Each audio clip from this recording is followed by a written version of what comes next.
오늘 말씀은 누가복음 8장 4절에서 15절 말씀입니다. 봉독하겠습니다.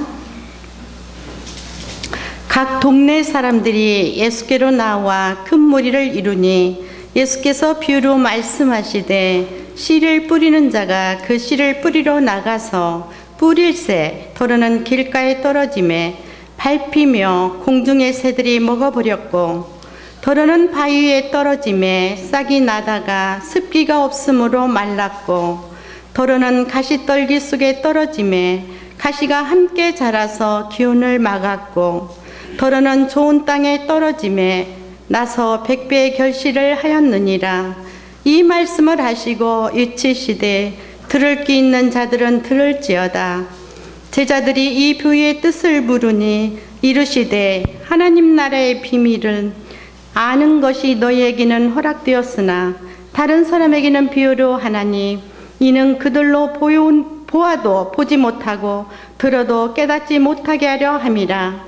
이 비유는 이러하니라. 씨는 하나님의 말씀이요 길가에 있다는 것은 말씀은 듣는 자니 이에 마귀가 가서 그들이 믿어 구원을 얻지 못하게 하려고 말씀을 그 마음에서 빼앗는 것이요 바위 위에 있다는 것은 말씀을 들을 때에 기쁨으로 받으나 뿌리가 없어 잠깐 믿다가 시련을 당할 때 배반하는 자요 가시 떨기에 떨어졌다는 것은 말씀을 듣는 자이나 지내는 중 일생의 염려와 재물과 향락의 기운이 막혀 온전히 결실하지 못하는 자요 좋은 땅에 있다는 것은 착하고 좋은 마음으로 말씀을 듣고 지키어 인내로 결실하는 자니라. 아멘.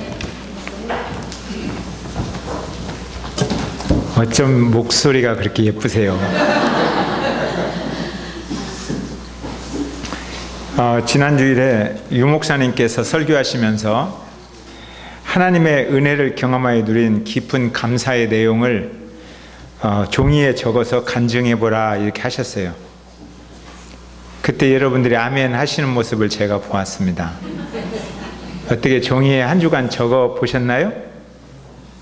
안 하셨다면 말씀은 듣되 여러분들이 너무 바빠서 아니면 즐거움에 빠져서 말씀이 깊이 뿌리를 내리지 못하는 것과 동일합니다. 그런 뜻이에요. 저는 그 설교를 들으면서 그 말씀이 은혜가 되어서 그 말씀에 순종하여 감사의 목록을 하나하나 적어 보았습니다. 지난주 제 CT 검사를 했거든요. 9개월 만에 CT 검사를 했는데 그 영상을 살펴본 의사가 지금까지 별 이상이 없이 상태가 아주 양호하다는 긍정적인 이야기를 했습니다. 아유, 감사합니다. 박수까지 받을 줄은 몰랐어요. 참 살아있구나. 생각만 해도 감사한 일이죠. 우리 어르신들도 건강하게 100세까지 사시기를 바랍니다. 어떤 분들은 요즘은 100세가 아니라 모세까지 살라고 이렇게 이야기를 해요. 그래서 모세까지 사는 게 뭐냐니까 120살까지 사는 거라고 그래요. 제가 감사의 목록을 적어보면서 여러분과 이렇게 사랑의 눈빛을 주고받을 수 있는 눈이 있다는 게 참 감사했어요. 근데 제가 살아오면서 눈에게 감사하다는 말을 별로 못한 것 같아요. 그래서 제가 하나님께 감사하고 그리고 제 눈을 만지면서 누나 고맙다 하고 인사를 했어요. 인사를 별로 안 해봤거든요.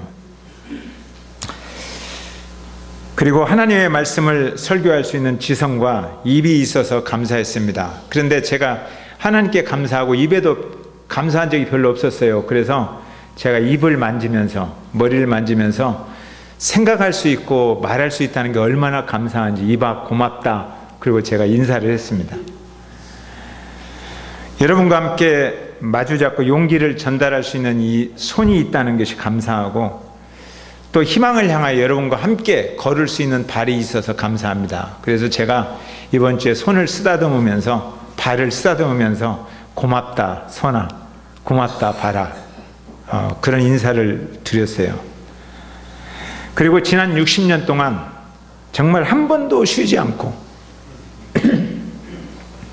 쿵덕쿵덕 뛰어준 심장에게도 감사했습니다. 피곤하다고 나 한 번 좀 쉴래 그랬으면 어떻게 되겠어요? 그래서 진심으로 하나님께 감사하면서 제 심장을 만지고, 심장아 너무너무 고맙다. 내가 너한테 고맙다는 이야기를 너무 못했구나. 그러면서 제가 감사를 했어요. 그리고 그 이후에도 아름다운 추억을 남기고 떠나신, 그래서 저희들이 천국 환송 예배를 드린 귀한 지체들, 저희가 그런 감사 예배를 드릴 수 있어서 감사했어요. 그리고 하나님은 우리의 목자가 되셨고, 힘들고 어려울 때 하나님은 피난처가 되셨고, 또 든든한 반석이 되어주셔서 내 인생이 지진이 일어날 때 그래도 버틸 수 있도록 은혜 주셔서 감사했습니다. 지체들과 기쁨과 아픔을 함께 느낄 수 있어서 감사했고, 나와 지체된 몸, 정말 이분들이 귀한 분이구나. 그래서 이번 설교할 때 내가 꼭 감사하다는 말을 해야겠다. 그래서 여러분 정말 감사합니다.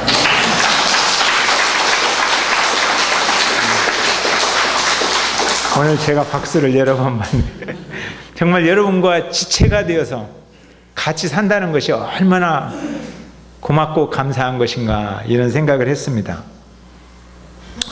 무엇보다도 제가 하나님의 말씀을 기억할 수 있어서, 어떤 상황이 올 때 하나님 말씀을 생각하고 그 말씀으로 그 문제를 풀어갈 수 있어서, 그리고 매일 아침마다 하나님의 말씀을 이렇게 묵상하면 새롭게 다가오고 새롭게 보이고 새롭게 느껴져서 감사합니다.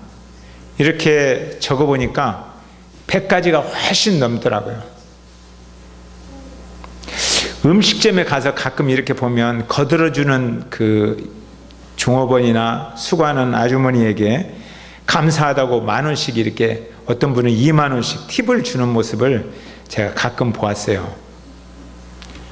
제가 하나님과 감히 이 사건을 비교할 수는 없지만 길을 걷다가 그런 생각을 했어요. 한 가지 감사에 내가 10,000원씩만이라도 헌금할 수 있다면 이번에 100,000원을 헌금해야 되는구나. 정말 100,000원 정도 헌금하고 싶은 마음이 너무 간절했어요. 근데 보니까 돈이 조금 모자라더라고요. 그래서 하나님 죄송합니다. 나머지는 내가 노래로 감사를 드릴게요. 그러면서 지금 노래하겠다는 게 아니고 이미 노래 드렸어요.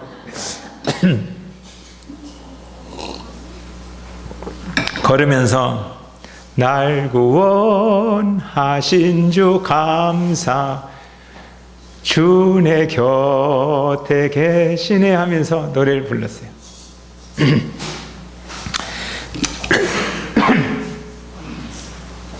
정말 주님이 내 곁에 계시다는 것이 너무너무 감사한 거예요.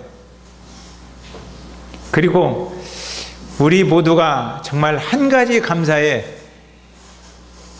10,000원씩만 감사헌금 드려도 우리 교회 재정이 얼마나 풍성해질까, 이런 생각도 해봤어요. 재정집사님이 역시 아마 그렇게 풍성해지면 재정집사님 내 생전에 영원토록 재정집사 하고 싶습니다. 그럴지도 몰라요. 재정집사님 격려 한번 합시다. 우리 박수 한번 칩시다.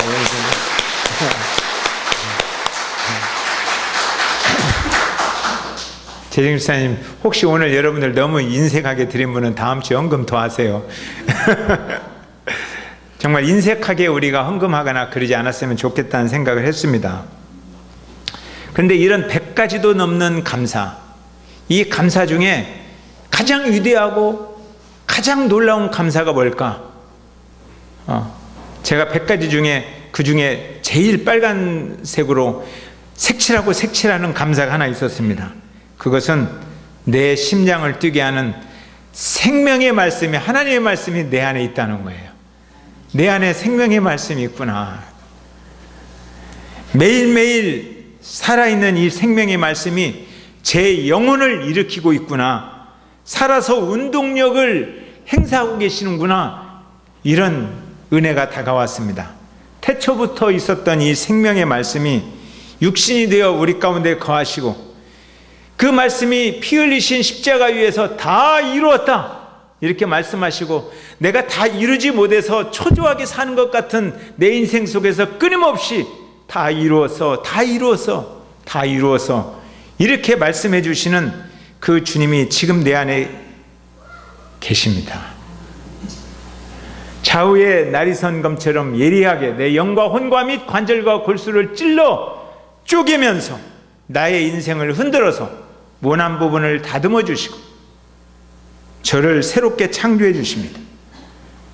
이 생명의 말씀이 없었다면 제 인생은 쓰레기같이 버려진 인생이 되었을 것입니다. 주님, 이 생명의 말씀 감사합니다. 이렇게 주님 앞에 감사를 드리면서 오늘 이 생명을 살리는 메시지가 얼마나 힘이 있는 것인지 영상을 통해서 제가 한번 잠깐 보려고 합니다. 저도 좋아하는 도스토옙스키, 이분 책도 어려서 읽으면서 참 감명을 받았습니다. 근데 보세요, 황제의 메시지, 생명을 살린다는 황제의 메시지 하나도 한 사람을 이렇게 바꿔놓습니다. 180도 변화시키는 힘이 있습니다. 하물며 생명을 살리는 하나님의 메시지, 이 메시지가 얼마나 놀라운 능력이 있겠습니까? 멈추시오, 멈추시오. 지옥의 문턱에 걸쳐있는 당신의 발을 멈추시오. 예수 그리스도 피 흘리신 생명의 복음 여기 있습니다. 이 메시지 들으셨나요? 이 메시지 들으면 우리는 새롭게 살게 됩니다. 이것을 거듭난다 말하는 거예요. 예전같이 살지 않습니다. 다르게 살게 되어 있습니다. 이것을 변화라고 합니다. 그러면 우리 인생이 30배, 60배, 100배로 거듭나게 되는 것입니다. 자, 그러면 우리 10절 한번 읽어봅시다. 10절 시작.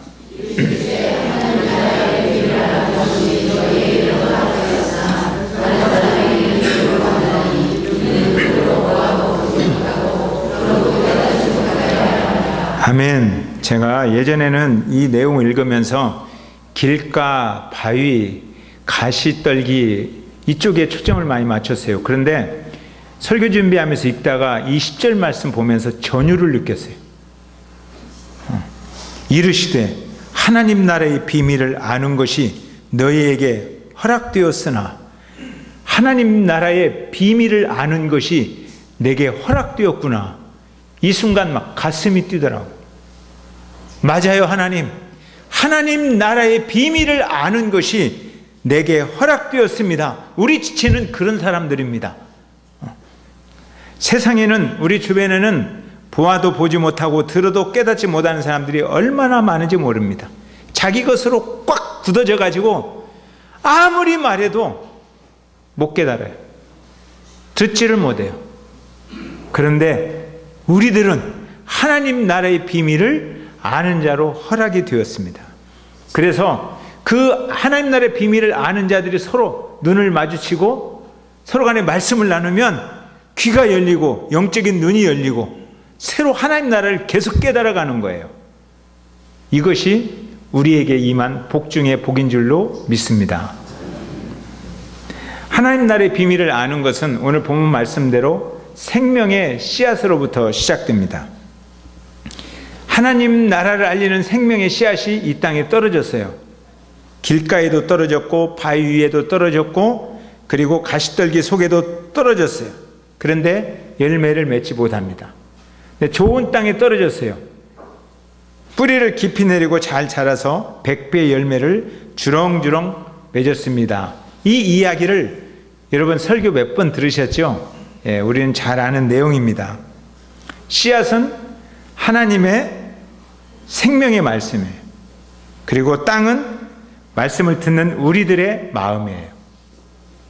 자, 길가나 바위나 가시떨기나 좋은 땅이나 떨어진 씨앗은 다 생명의 씨앗이에요.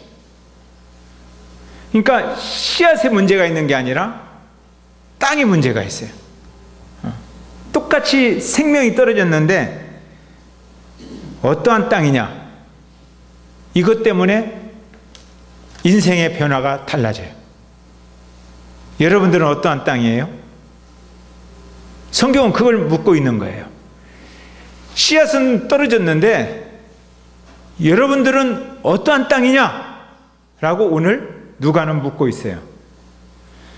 생명이 넘치는 하나님의 말씀을 똑같이 듣는데 듣는 사람의 마음에 따라서 생명이 100배로 잉태되는 은혜를 경험할 수도 있고 다 빼앗겨서 아무것도 없을 수도 있다. 이런 이야기예요. 그러면 이제 질문 한번 합시다. 2016년 거의 한 해를 다 살았어요. 그리고 오늘 추석 감사절 예배를 드리는 겁니다. 쉽게 말하면 2016년 우리가 살아온 인생을 오늘 결산하는 날이에요. 내 인생을 결산한다. 한 해 동안. 2016년에 내게 다가온 생명의 씨앗은 내 인생에 어떠한 변화를 일으켰는가? 여기 여러분들이 대답해야 돼요. 여러분에게 어떠한 변화를 일으켰습니까? 오늘 어떤 분들은 그 은혜가 넘쳐서 하나님 2016년도 내 인생의 30배, 60배, 100배의 변화 이런 능력을 일으켰습니다. 할렐루야 감사합니다. 이런 분이 있을 수도 있고 어떤 분은 여전히 그 마음속에 남아있는 굳어진 마음, 얄팍한 마음, 가시떨기 같은 것으로 채워져서 열매가 별로 없는 분이 있을 수도 있습니다. 그러면 이 내용을 조금 더 자세히 살펴봅시다. 12절 다 같이 시작. 길가에 있다는 것은 말씀을 들은 자니 이에 마귀가 가서 그들이 믿어 구원을 얻지 못하게 하려고 그 마음에서 빼앗는 것이요. 길가에 있다. 마음을 빼앗긴 것이다 이거죠. 길가에 있다. 뭐 특별히 해석하지 않아도 굳어진 땅이라는 건 알겠죠. 예전에도 굳어진 땅은 아니에요. 예전에는 좋은 땅이었는데 변화하지 못하고 그냥 굳어져 버렸어요. 그 마음이. 굳어진 마음 때문에 말씀이 그 인생 속으로 들어가지 못합니다. 반드시 파서 뒤집어야만 그 땅에 씨앗이 이렇게 뿌리를 내리고 자랄 수 있습니다. 굳어진 마음 속에 떨어진 말씀의 생명의 말씀은 언제든지 마귀에게 빼앗길 수 있는 사람입니다. 마귀는 어떤 사람 근처에 있는지 아세요? 굳어진 사람 옆에 있어요. 그래서 우리는 늘 자신에게 질문해야 돼요. 아니면 옆 사람에게 질문해달라고 해야 돼요. 너 마음 뒤집었어? 이런 질문 좀 해달라고 해요.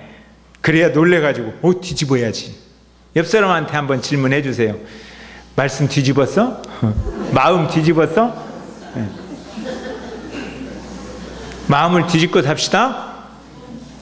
옛날에 생각하는 그 꽁한 마음, 스스로 가지고 있는 그 마음을 고집스럽게 주장하지 말고 뒤집어야죠. 뒤집어야죠. 자, 13절도 한번 읽어봅시다. 13절 시작. 바위 있다는 말씀을 들을 때 기쁨으로 받으나 뿌리가 없어 잠깐 믿다가 시련을 당할 때 배반하는 자요. 예, 말씀을 들을 때 아멘! 아멘! 근데 뿌리가 없어요.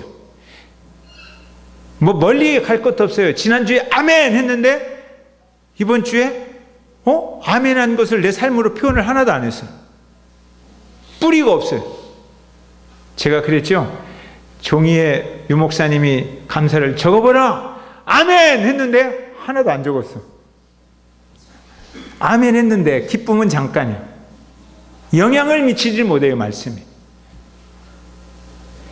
관심이 다른 곳에 있어서 흙의 두께가 얇아서 바위에도 흙은 있어요. 그러니까 금방 뿌리를 내리는데 수분이 공급되지 않아서 그냥 금방 말라버리는 거예요. 겉만 색칠했고 대충 알고 있는 것 같은데 실은 잘 알지 못하는 거예요. 그래서 항상 아는 사람 같아. 근데 깊이 들어가 보면 아는 게 하나도 없어. 항상 저를 이렇게 위로하기 위해서 찾아오신 분들이 동일하게 질문을 많이 해요. 목사님, 그 담도 췌장 쪽에 생기는 암의 원인이 뭐예요? 그 의사도 모른다는데 제가 어떻게 알겠어요? 의사도 모른대요. 근데 제가 시간이 지나면서 원인을 몇 가지 찾았어요. 제 안에서. 그 첫 번째 원인은 너무 착한 체하고 살았어요. 제가. 그러니까 다른 사람과 관계가 힘들어지고 그러면 내 스스로 생각하는 거예요. 목사가요, 웃으면서 참아야지. 근데 하늘에서 오는 기쁨으로 인내하며 참는 게 아니라, 생명의 씨앗이 인내를 주는 게 아니라 목사니까 참아야지, 이런 어떤 위장된 모습으로 참는 거예요. 그러니까 겉은 웃고 있고 속은 이씨 하면서 분통을 터뜨리고 있는 거예요. 그러니 저녁에 잠도 못 자고 스트레스가 쌓이는 거죠. 내가 위장되어 있구나, 이걸 제 스스로 좀 발견해요. 내가 위장되어 있는 삶을 살고 있구나. 또 하나의 잘못이 있어요. 불순종하는 것이 저한테 있어요. 안식하라 하나님이 말씀하셨는데 안식하는 방법을 잘 몰라서 바쁘게 살아야 그래도 일하는 것 같이 느껴지니까, 사실 바쁘게 살지도 않으면서 바쁜 채 하고 사는 그런 위장된 모습이 제 안에 있구나라는 것을 생각했어요. 위장된 모습. 착한 채하고 바쁜 채하고. 그리고 나는 아무거나도 막 먹어도 그냥 괜찮아 그러면서 내 몸을 관리하는 관리자의 책임을 소홀히 했어요. 책임감 있는 사람 같으면서도 내 스스로 내 인생에 대해서 제대로 책임지지 않는 사람. 저 목사님은 책임감이 있어. 그런데 하나님이 관리의 책임을 주었는데 청지기로서의 책임감이 적어요. 내 몸을 관리하는 것이나 시간을 관리하는 것이나 물질을 관리하는 것이나 이런 일에 있어서 책임감이 적은 이러한 모습들이 제 안에 있구나. 쉽게 말하면 은혜의 깊이는 부족한데 겉은 반지르르하다 이거예요. 겉만 반지르르하면 말씀이 뿌리를 깊이 내릴 수 없습니다. 제가 요즘 이러한 잘못에 대해서 반성을 많이 하고 있습니다. 자, 14절 시작. 가시떨기에 떨어졌다는 것은 말씀을 들은 자이나 지내는 중 이생의 염려와 재물과 향락의 기운이 막혀 온전히 결실하지 못하는 자요. 말씀을 들었는데 관심이 염려, 재물, 향락에 빠져 있어요. 그러니까 염려가 많고 그 다음에 재물에 관심이 있고 그래도 좀 즐겨야지 하는 즐거움에 관심이 있어요. 이 기운이 강하니까 말씀이 잘할 수가 없어요. 그 인생 가운데서. 돈에 대한 욕심이 많으면 돈에 대한 염려가 많을까요? 적을까요? 많지요. 건강에 대해서 너무 욕심이 많으면 건강에 대한 염려가 많겠어요? 적겠어요? 많지요. 자녀에 대한 욕심이 많으면 자녀에 대한 염려가 많겠어요? 적겠어요? 많지요. 네, 성경이 이렇게 말합니다. 너희 중에 누가 염려함으로 그 키를 한 자나 더할 수 있겠느냐. 이생의 염려, 재물, 이 향락, 이 기운이 너무 강하면 말씀이 잘할 수 없습니다. 그러니까 이런 면에서 기운 뺍시다. 기운 좀 빼고 사세요. 아멘 안 하네요. 그래도 돈이 좋은데 아멘 하려면. 염려에 대해서, 재물에 대해서, 즐거움에 대해서 기운 좀 빼고 삽시다. 기운 빼야 돼요. 그런데 기운 빼기가 쉬워요, 안 쉬워요? 안 쉬워요. 이게 문제예요. 이걸 내려놓고 싶은데 내려놓기가 어려워요. 열심히 막 기도하면, 이렇게 설교 들으면 막 은혜가 넘쳐서 그냥 내려놓을 것 같은데 갑자기 어떤 일이 하나 딱 다가오면 금방 한숨이 절로 나와요.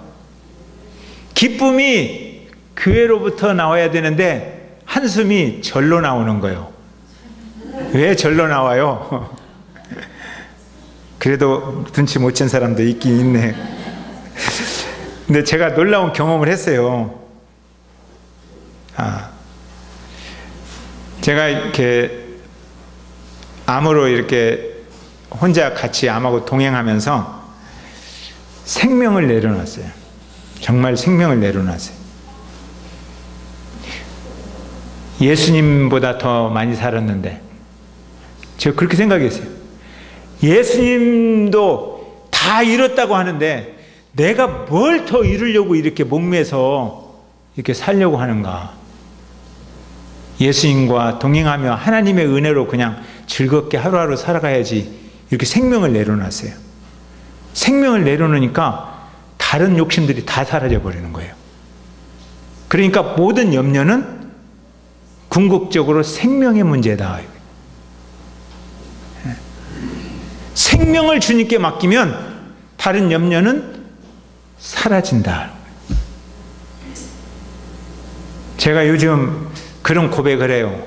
내가 지금까지 살아오면서 내 안에 이런 풍요로움과 이런 내면의 자유를 언제 누려봤던가. 너무너무 풍성하고 너무너무 자유로운 거예요. 내려놓으니까 야, 이렇게 풍요롭구나.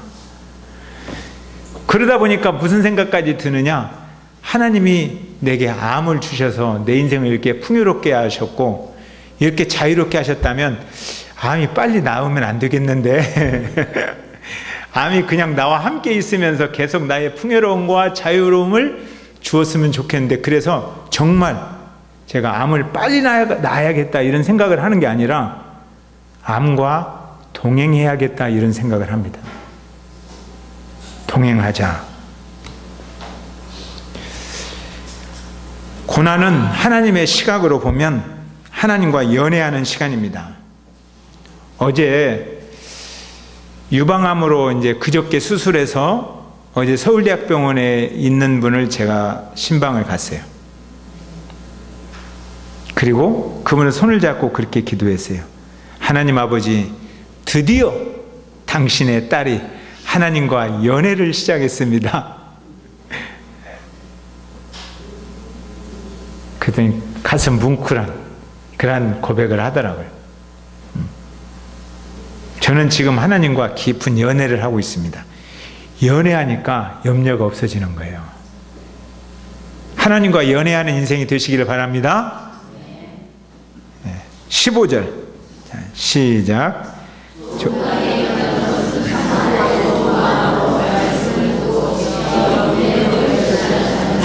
좋은 땅에 있다. 이것은 착하고 좋은 마음을 가지고 있다. 착하고 좋은 마음이란 말씀을 순종하여 지켜 순종하여 인내로 결실하는 자라는 거예요. 그러니까 하루아침에 열매를 맺는 것이 아니라 인내하면서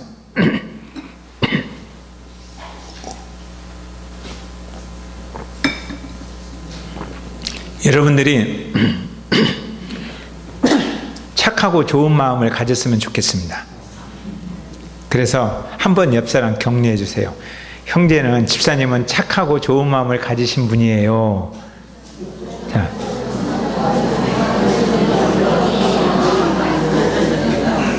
그러면 이제 또 질문하세요. 나도 그렇게 보여요?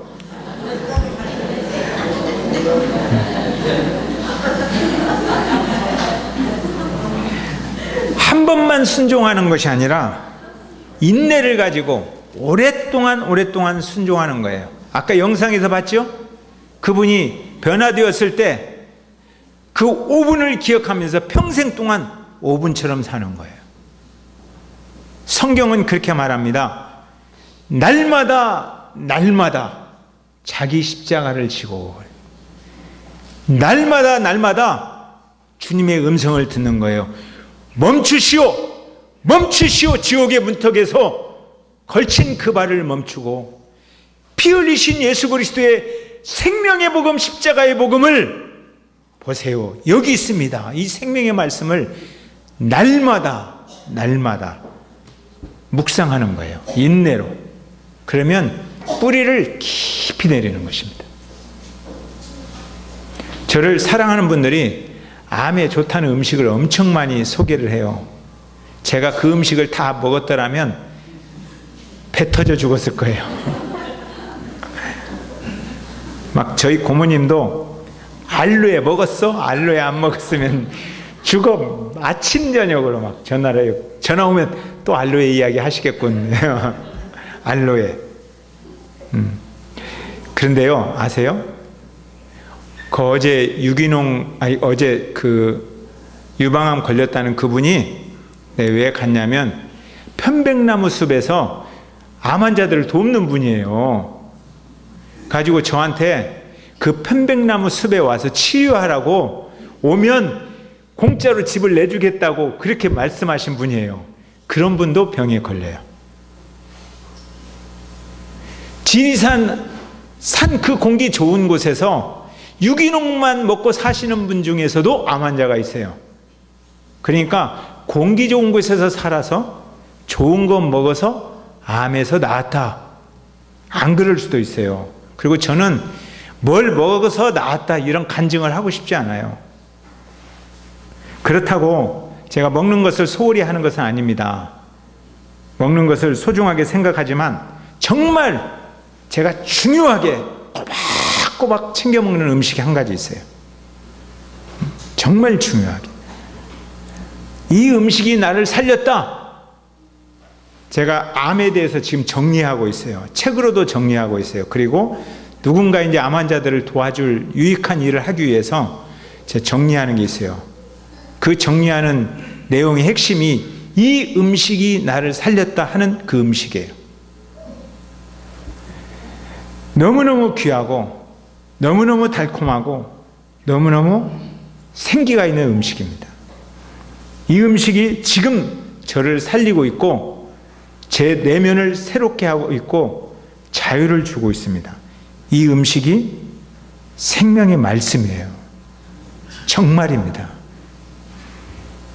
그런 말 할 줄 알았어.